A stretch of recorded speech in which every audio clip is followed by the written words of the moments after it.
Hi, everyone. I'm Mike Novogratz, and this is Next with Novo. Guys, welcome to Next with Novo. This episode is special. I've got Bianca Tylek. She is a feisty fighter who wants to dismantle profiteering in prisons, who wants to take money out of the prison system, this unjust system we have. I've known her for a few years. I'm more impressed every month I see her as she grows her strength, her tenacity. She'll stand up to anybody. If you think about David and Goliath, you got to meet Bianca. And so, Bianca, tell us a little bit about your story. Why are you so angry? I'm not actually angry, although I am angry about a lot of things that are going on in our society. So, at Worth Rises, we work specifically to dismantle the prison industry. The industry is an $80 billion industry that is working every single day to extract as many resources as possible out of communities that are impacted by incarceration, which are disproportionately Black and brown. And I can tell you where that anger started for me. Please. My story, right, back when I was a young person, I was getting caught up in a lot of things, making a lot of decisions that probably my parents were not super pleased with. Found myself in the juvenile system, I had to stand in front of a court a few times, right? But things sort of escalated pretty quickly. And what I was going to get to around sort of when I got angry, really angry, I think the first time it was when I was 15, my boyfriend was murdered.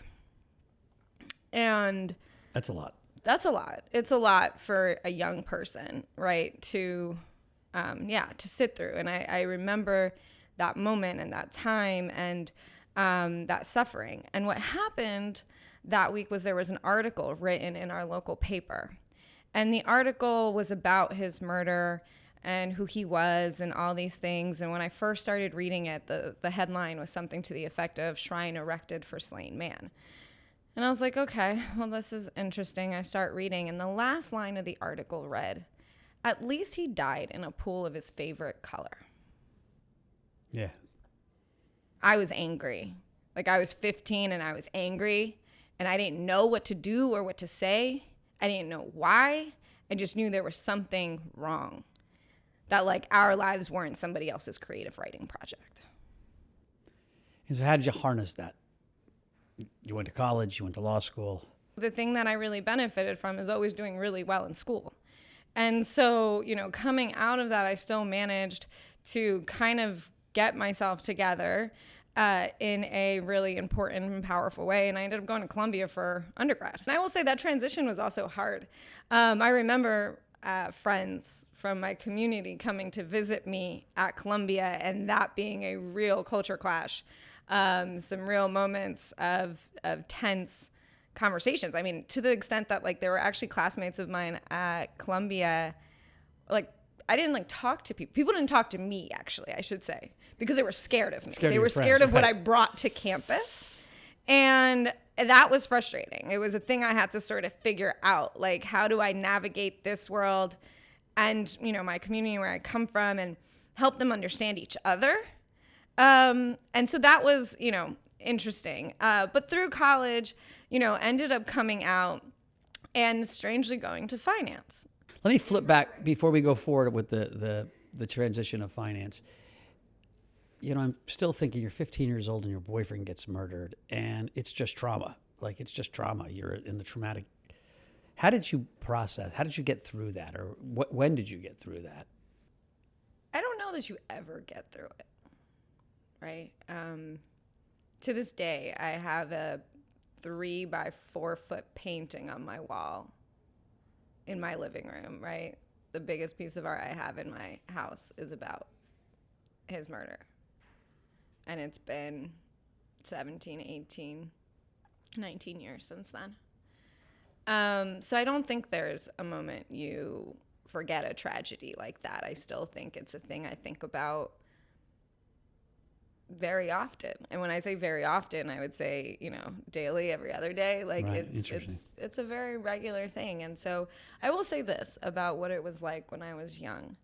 I actually didn't tell anybody, like, in some of my worlds for a long time. I lived a very strange life in terms of a dichotomy because I got kicked out of school. So I went to this private high school. And so I had like my community back home, and then I had this school. It was kind of like, I felt like for the most part, I was like going to work every day. I like went to work from like 7 to like 3. And then I went back to my community, my home.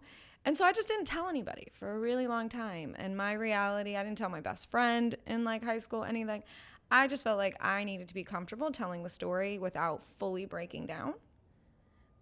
And that building that type of defense mechanism, builds a different kind of strength. You know, people ask me sometimes about light bulb moments. I'm like, there's no light bulb moments. You just don't have this moment where you're like, it's about the support mechanisms for the things that you're good at, right? And the reality is, what I remembered about both his death, like, and him and his legacy, is that he really wanted me to be successful. And I think it was with that I think I took that energy, you know, when he passed, and I was like, I'm gonna win. When did you decide, you know, and is it for part of that legacy of like, frickin', I'm going to fix something? Like, what was that moment where you decided, I'm going and spend my life in, you know, trying to dismantle this shit system that we have called criminal justice? Yeah. I mean, I would say, so it's interesting. Actually, every time I applied to an institution, a fellowship, anything, like including college, like I always talked about that. That was the leading, it was always the essay, right? Whenever there was a personal statement, there was a something that you had to kind of like tell what you're going to do in the future. It was always like, I want to work with the community around criminal justice, like around the people that other people have condemned. Right, that has always been, for one reason or another, like the space in which I felt most comfortable. And so I actually went into Columbia with that. And I remember, because I didn't let my parents see my personal statement, my essay, because I, you know, felt like they were going to have feelings about it. And my dad read it before he put it in the mail. And he comes back to me and he says, I don't know if you're going to get in with that. And I was like, I'm going to do this my way. Like, that's the only way I know how, is I'm going to get in with what is in my soul and my spirit and my being. And if I don't, that's okay. Because we have to be true to who we are. And that was, and then when I went in, you know, I think I was just constantly feeling out my path. And I was able to like really transition into criminal justice full time after law school, as you know. But that was... So you did Wall Street how long? 2 years? 4 years. 4 years. Yeah. Where'd you work? I was, so I actually started as an intern in undergrad at Goldman Sachs for a few years. And then I went to Morgan Stanley, and I was at Morgan Stanley full-time for 2 years after college, and then went to Citigroup and spent 2 years at Citigroup. Wow, so you were a real Wall Street. Oh yeah, I've been at all analyst. The big banks, like really took that time and learned what I learned. So you graduate from law school. When did you start Worth Rises? Right away? Almost right away. So I took 1 more year between Wall Street and law school, and then I went to law school in 2013, that was, and spent 3 years in law school, obviously. And it was at that time that I came out and I was like, no, I'm ready to do the thing I really want to do. And so when I came out, I started first in a fellowship at an organization. And, you know, that just wasn't a good fit for me, and it wasn't exactly what I wanted to do. And then most importantly, though, I had just started to identify a gap and started to identify a place where I could really uniquely support the movement. Your basic mission is to get money out of the jail system, right? Profiteering in prisons. To me, it's like just immoral and unethical. Like, no one should profit from the caging of people. I believe that, you know, in my soul. So you figured out this was a gap. How did you do that? Like, I started talking to people. Like, I had always been interested in maybe partially like from my working past or whatever, about the business of prisons, like people who, this inequity, I think most of my life was also shaped around these like visions of inequity, right? Seeing folks who really didn't have with folks who had a lot, and just watching these dichotomies in life, right? As a like mixed race person, there's a dichotomy you have in your life, right? Of like, oh, this is like this one culture and there's this other culture. So it was like, there's so, like when I was in high school, right? Like going to this private school that, you know, where folks had money and had wealth, and then the like few of us who were not per se the scholarship kids, but there was literally, like, I remember my senior year, we had a class trip to Florida. 3 students didn't go in the entire class. All 3 of them were students of color, 2 black girls and myself. And all the other students went because we couldn't afford to go, right? So like I saw this sort of throughout my life, right? This like inequity, and it just always interested me. And so coming off of Wall Street and all those years, I kind of saw how money was made, and I would talk to people in like the criminal justice world about the exploitation, and everybody would sort of kind of shrug their shoulders, toss their hands up, and say, well, what are you going to do about capitalism? So let's help the audience understand a little bit about where money shows up in prisons, right? We hear about private prisons. There's not that many private prisons, but there's tons of ways people profit off of the caging business. So take us through from the highest to the lowest, and just in kind of fast order. Yeah. What pisses you off, and like I'll give you just some how many examples. things? Yeah, give me some examples. Yeah. So, as you said, there's private prisons. Everybody likes to talk about the private prisons. They make up 8% of all beds in the correctional system. A lot more in the immigration system, we should acknowledge, over nearly 80%. But in the criminal system, about 8%. So where does profiteering show up otherwise? In publicly run prisons and jails, nearly everything has been externally contracted to private corporations, from laundry services to maintenance to food and commissary to telecom. You sort of name it, it's been outsourced. I mean, the architecture and construction firm that builds prisons and jails, right, is making money off of this. And it's not, some will say, oh, it's a service provider, or this, that, and the other, who's going to do it? And they kind of toss their hands up. Not true. They actually, prison construction companies in particular, they will give campaign financing dollars to sheriffs who want to build new jails. So this is very intentional exposure and cooperation with the correctional system. But telecom is another example, right? You have niche prison telecom corporations that charge people as much as $1 a minute to be on the phone. Yeah, that's insane. I remember when I went to college, it was a long time ago, 1983. My parents lived in Germany. And if you called long distance back then, it was about $1 a minute. And you'd call, and after 2 minutes, you had to hang up the phone. Stop, get off the phone! You're killing us. And so the stress around phone calls when it was $1 a minute was bizarre. Now it's free to call everywhere, but in prisons, there's still places that charge $1 a minute. Like, how in the hell does that happen? It's contracting, right? Not only so there's 2 main things that these like companies, these niche companies created, how they like really ate out this market, because actually it used to be done by the regular companies, AT&T and Verizon and all them. They all left when these companies came in, and they did 2 things. One, they convinced everybody we needed surveillance of phone calls. So they introduced all these surveillance technologies. And then secondly, they offered to pay the prisons and jails. That was like the big part. They said, hey, hold on. If you let us do this, we'll share our revenues, our profits with you. Right. So these aren't competitive government contracts. Like, this isn't a competitive procurement process. It's a profit sharing agreement between the government and private corporation to exploit people. All right, so let's agree. Me and you fundamentally agree there should be no phone exploitation in prisons. And I know New York State passed? New York City. New York City passed a law free. We just got our 3rd, Mike. Nice. Yeah, so New York City is now fully free in jails. San Francisco also, and as of yesterday, San Diego became the 3rd city to make phone calls free. So only 3 cities in America make phone calls free from prison, which that's bizarre because phone calls are free everywhere else. Who are the worst offenders? What cities? Hard to say. I would say all over the place, but Michigan is particularly bad in counties, Arkansas, Alabama.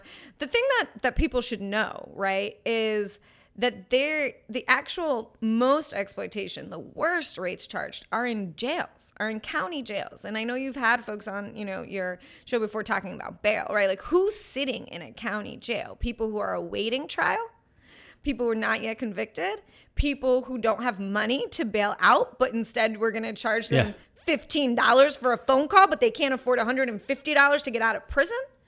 Yeah, insanity. Yeah, it's interesting that, Brian Stevenson always talks about proximity.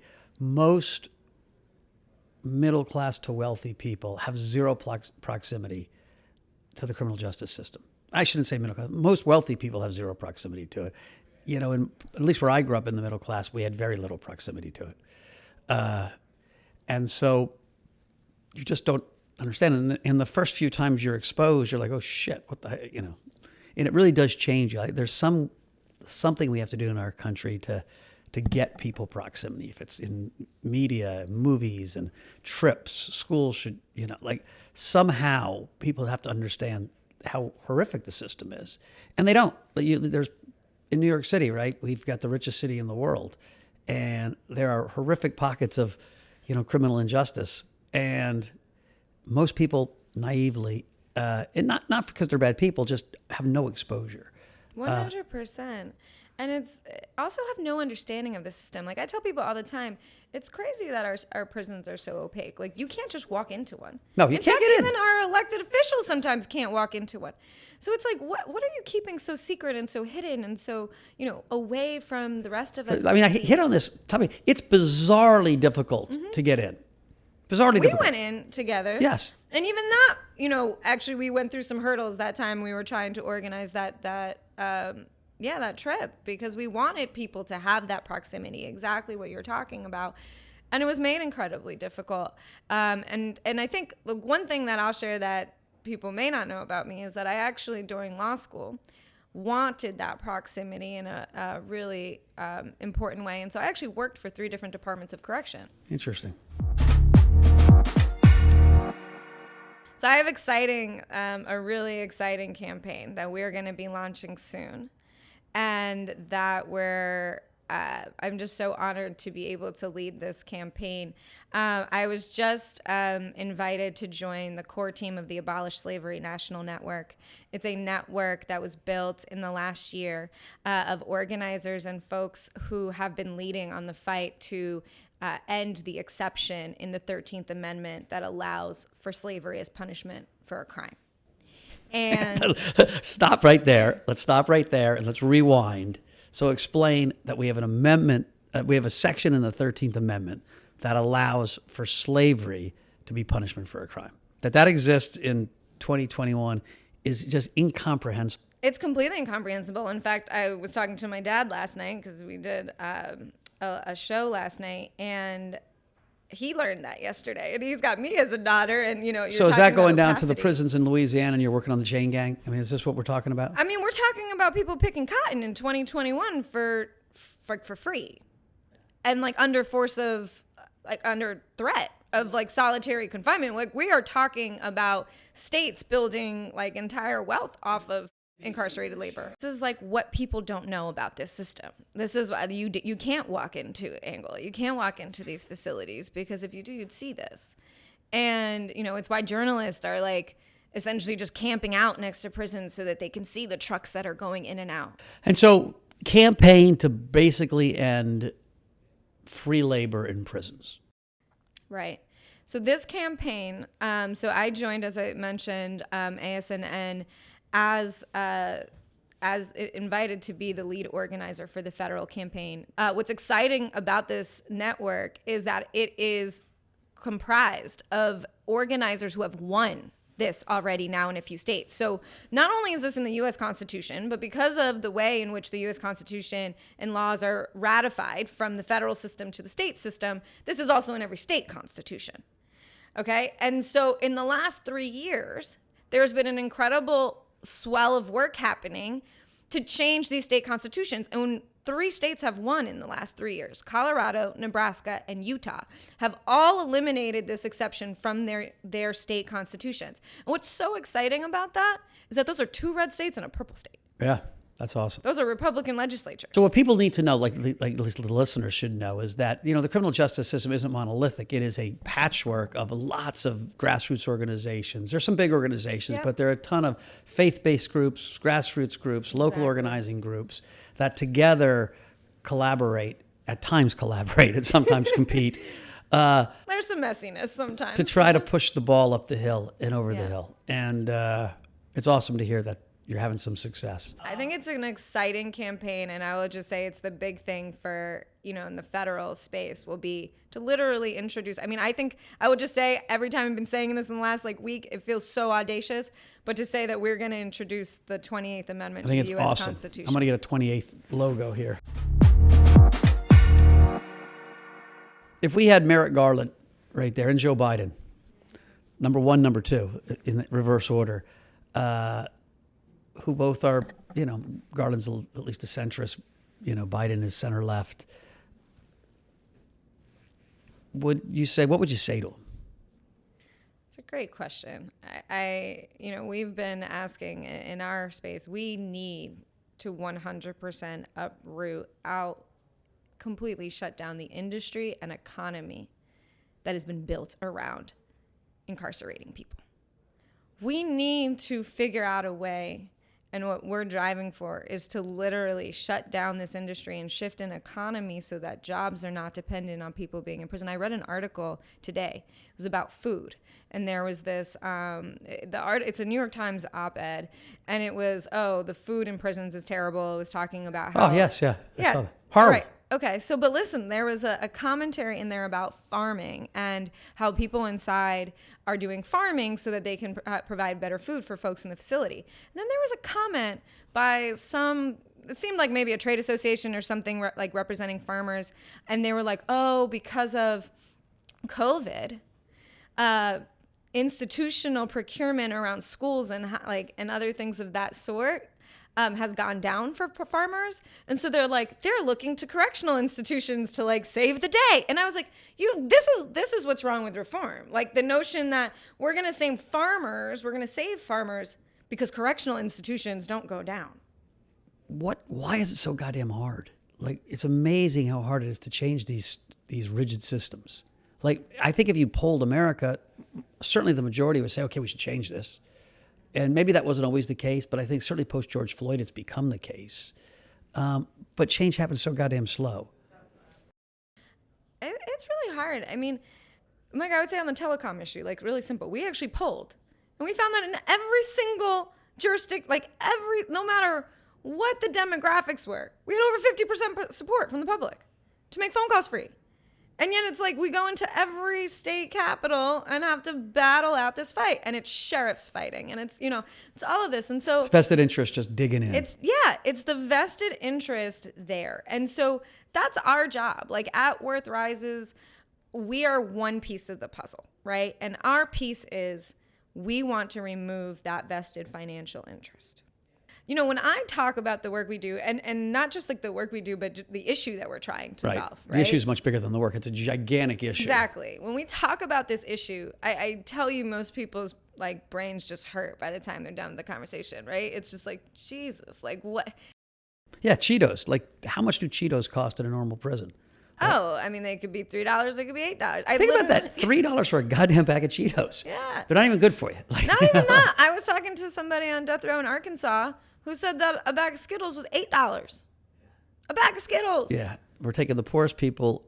They're not making any money, so it's their families who have no money that are giving them money so they can spend it at the commissary, where they're then selling them shit at wildly overpriced. And that's going to make them sick. That's going to, destroy their health. I know, I'm maybe as angry as you are. How do you stay joyful? Because you think I'm angry. I tease you about being angry, but you're a pretty joyful person. You're smiling, you're giggling. How do you leave, even for a moment, this brutal battle you're in with vested interests that are hard to move? How do you stay positive? How do you stay joyful? How do you balance your life? You talk to people who are inside, you talk to families, and you find hope where they find hope. I will tell you, I think the most incredible, resourceful, resilient people that I know are serving time, right? I was just filming something else, and I got a phone call from death row in Arkansas, and the producer, walked out. She comes back, and after I got off the phone, I was like, "Oh, are you cold?" She looked uncomfortable, and she was like, "I am, but I'm in a different place right now because seeing you get that phone call, I'm how is this even a thing? Like, we just spoke to somebody on Jethro in Arkansas who's remarkably upbeat. And I'm like, yeah, you have to find hope somewhere. And so that, I think, for me is a big part of like where you keep this going and you keep that hope, and you see people who have suffered an incredible amount of trauma over and over and are still suffering that trauma right now, who are hopeful, who are resilient, and you borrow some of that strength. And then I'll just say, for me, I was born a fighter. Like, there's some people who, like, recite affirmations in the morning. I'm the person who's like, where are we going to war today? Like, that's where I get my energy from. It's where I feed. It's like, I'm a fighter. It's what I love to do. And so this feeds my energy. It doesn't deplete it. Awesome. Well, I would say you're a fighter and a lover, because there's joy, there's joy, there's compassion. It's awesome that you're on the team. You're in the, you're leading the charge in lots of ways. I'm more optimistic than most people in the criminal justice system that things are going to change, partly because I got in late, and I got in right as I saw change happening. And I think the opportunity for change is bigger than other people. I really think we've got this 7-8 year window where we can really flip the whole narrative. And I think it's important to recognize that didn't happen overnight. There's a lot of foundation, right? We stand on the shoulders of all these people. Yeah. A lot of them are completely, people all know Brian Stevenson, but there are 50 people that no one knows their names. Yeah. And there was, decades of work before Brian. Yeah. Right? Like, this work goes really far back, right? When I think about this fight to abolish slavery for good in the U.S., just think about how long that fight's been waged. Yeah. So it's a fight that's been going on for a long time, and I think, that resiliency also gives us hope. So Bianca, how do people find out about Worth Rises? How do they get in touch with you? How do they follow you? What's your Twitter? So obviously you go to our website, worthrises.org. You can also follow us on Twitter and Instagram at Worth Rises. And you can follow me on Twitter at Bianca Tylek. Well, Bianca, thanks a ton. I love the work you're doing. I love being able to sit down with you here next with Novo. We're going to be big cheerleaders and supporters, and good luck. Thank you so much for having me, Mike. All right.